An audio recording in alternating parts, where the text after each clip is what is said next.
মাছ টাছ খাইতে সংসার চালাই, বোন মেয়ে লেখাপড়া করাই। আমি এভাবেই চিন্তা চালাই, ঘর ভাড়া খাওয়া পড়া সব আল্লাহ দিলে দিন চালাই। 9 বছর হলো আমি মাছ কাটি, শীতের একটু পিঠা বানাই, এই দুইটা জায়গায় দিয়ে আমার সংসার চলে। মাসে তাও তো 15,000 টাকা আসে। মাছ কোটা একটু জায়গা কিনে বাড়ি করছি, এরই পুরি, অন্য সাইডে কিছু নাই। মাছ কেনার ক্ষেত্রে অসুবিধা হতো, বাড়িতে মাছ কোটার সমস্যা হতো ব্যস্ততার কারণে।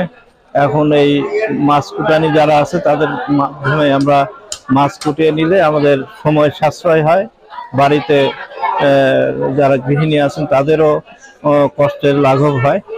এই কাজটা সাথে যারা যারা এই মাছ কাটার সঙ্গে জড়িত তাদের অনেকে এখানে মোটামুটি কর্মসংস্থান হচ্ছে এবং তাদের পরিবারের জীবিকা নির্বাহের জন্য এবং তাদের জীবনকে আরো উন্নত করার জন্য তারা এই কাজগুলো করে থাকে, আর সেই সাথে আমাদের উপকার হচ্ছে।